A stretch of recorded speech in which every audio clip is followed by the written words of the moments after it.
Rose, who is the president of the Turning Point Club. He will introduce our speaker. There may be some time at the very end for some Q&A. I'm not sure based on time constraints, so we will have that. But here is Austin Rose.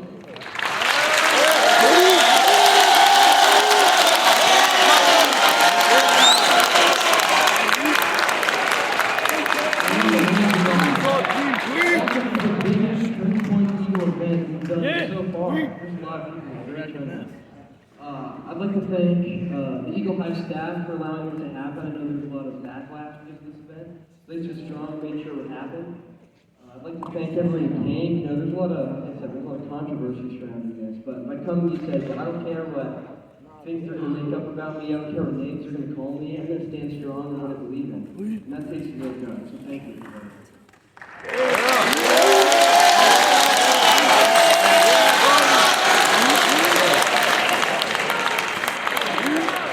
Finally, I'd like to thank our guest speaker here today, works at the Claremont Institute and professor at Boise State.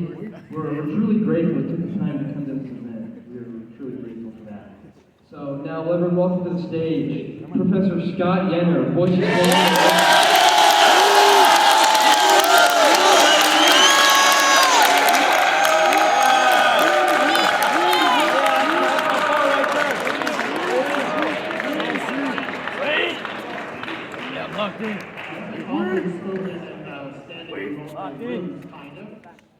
I hope you guys know that I'm doing magic tricks and some yoga.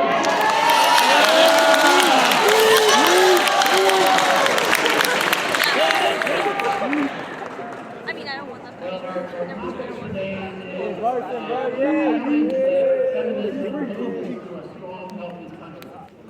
And it's based on a certain kind of logical circle, which is that strong countries depend on strong families, and strong families cannot be built upon the principles of modern feminism.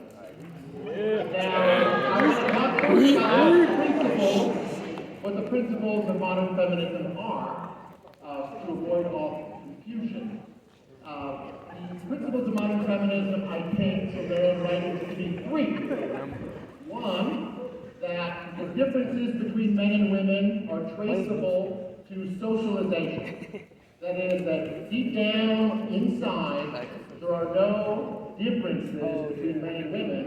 Therefore, we need to rearrange society's institutions in order to bring out the truth that there are no differences between men and women. That's principle number one. We'll call it the end of socialization, or patriarchal socialization, as they call it. The second, and I think just as difficult to reconcile with a strong country and strong families, is that it is good to be independent from one another. That is, for men to be independent of women, and for women to be independent of men. And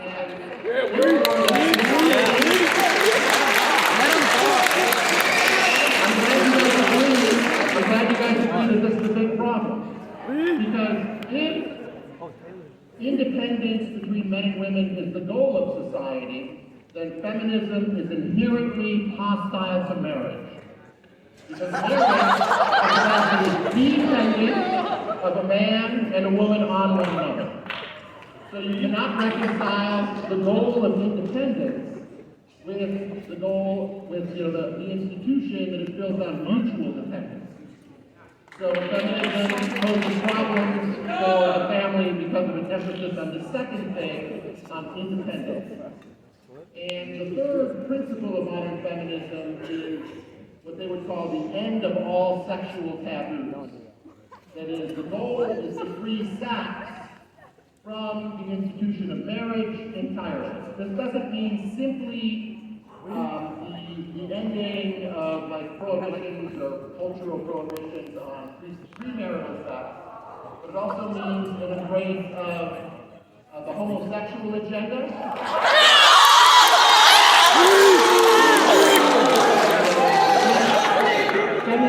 Feminists explicitly call for prohibitions on incest to be removed.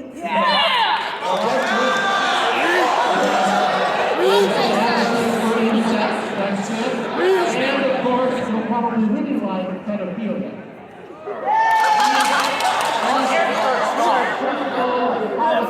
Cultural prohibitions that feminists say we should get rid of. These are the three pillars of feminism: the end of patriarchal socialization, the achievement of independence for both men and women from one another, and the end of all sexual taboos.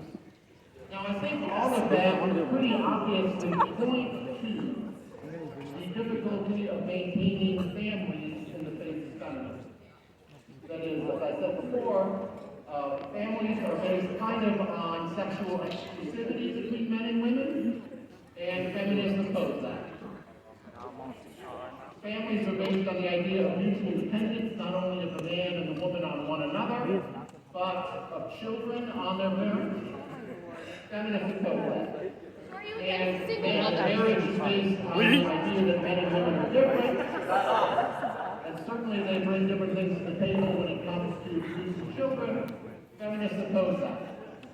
So, in its nature, when you achieve those three principles, feminism is hostile to the family. Now, I want to say another thing about feminism that is maybe apart from the family. That feminism is a great cause for commiserating women. All right, this is a famous line from my NACCOM speech where I said that according to modern feminism, women are more medicated, meddlesome, and quarrelsome than they used to be. And there we go.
I don't care, make room.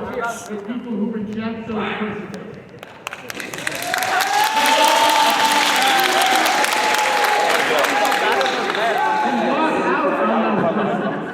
Let everyone leave. And as I say, I think we just bring this classic example. There was a great study done by some economists What do you say? in the early 2011. You guys are still in diapers. I made all the gays. And it was called the paradox of female happiness. Told me that. And the paradox that they discovered was this, that as countries advance, that is, as the principles of feminism and modernity advanced within a country's culture, women became less happy. This was discovered in several ways. They compared public opinion polls before feminism with those after feminism. And they compared public opinion polls between, I would say, like third world countries, as we used to say, or the developing world now, and modern countries. And in all instances, they found that women were generally happier when they weren't pushed to independence from marriage and family life. Now, of course, there's flip sides to all of this stuff, but the lesson that I take from this is kind of a biblical lesson. That it's not good for men or women to be alone. And that much in our culture emphasizes that people should have careers should be first, and there's very little preparation or elevation of marriage to be something important, maybe even of first importance in someone's life. Think of how much advice you've gotten over the course of your career as students. A lot of it is about preparing you to get into the career track. And this is true for both men and women. And parents are complicit in this, I think. That the number one thing that parents emphasize is that you have a good job and that you're able to kind of stand on your own feet as an adult. Very few things in our culture actually prepare people for marriage, younger marriage, and having children. And the reason for that is, I think, at least in large part, because feminism is such a central commitment in our education of all children in our culture, so that we're afraid to emphasize the importance of marriage and a happy life. And so, it's not only in what we do that feminism shows its importance, but also in what we leave undone. That is, the things we refuse to acknowledge or support in our culture are really traceable to feminism. So, one could go on all day and talk about various studies. Let me just give you one more. You guys are not quite in this age group, but there was a great study out by the Pew Research Group that said, now this is going to surprise you, I think, but 45% of females who identify as liberal or very liberal have been diagnosed, according to them, with a mental disorder.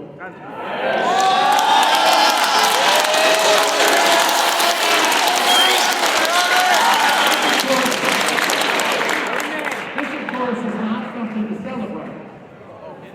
It's not something to celebrate. It's not something to laugh at. It's a great tragedy for our political community that we have unhappy, anxious, depressed people who are going to die alone and who want to die alone. So, I think just a piece of advice that I want to offer to all of you, perhaps young conservatives, is not that you abandon ideas about getting jobs or succeeding well in school or getting into good schools. I'm not saying you should abandon those things. But you need to, I think, to lead a well-balanced life.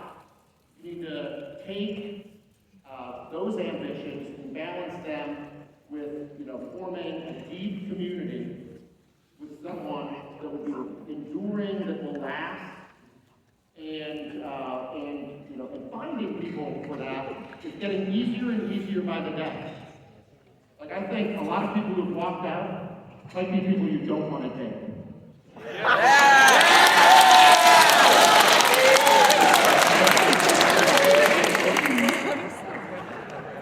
And I might counsel against marriage.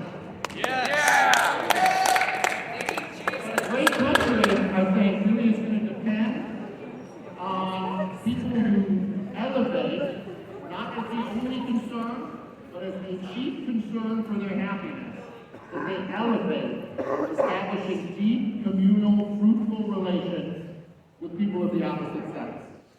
And I encourage you, as you kind of go through the rest of your high school career and proceed to whatever's next for you, to keep that much more in the front of your mind than you're probably encouraged to keep it by the culture that we live in. Right? Keep it closer to the front of your mind. Males, I would suggest that the thing you should emphasize in your preparation for life is accomplishment. Accomplish things. Serve something greater than yourself. Right? In other words, make yourself attractive. But don't do it for the purpose of making yourself attractive. Do it for the purpose of self-respect. Be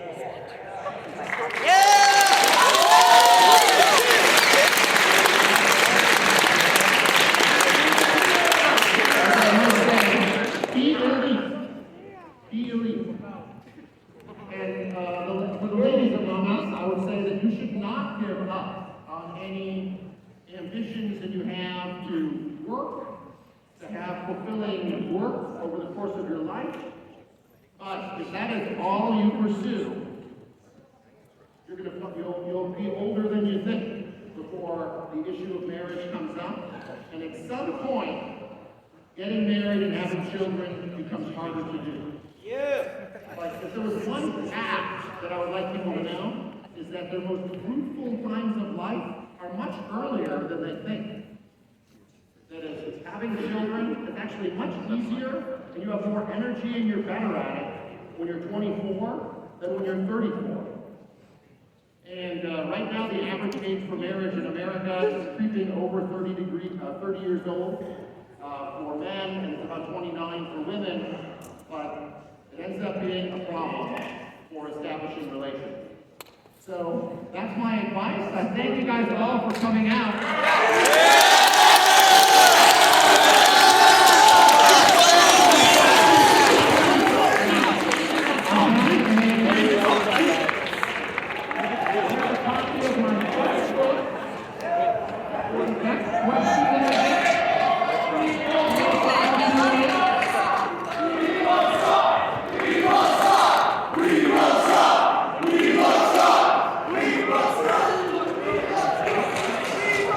Thank you.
Like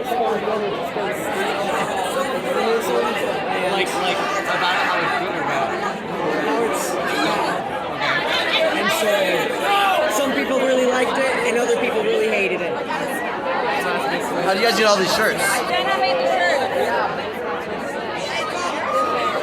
Man, we were just wondering.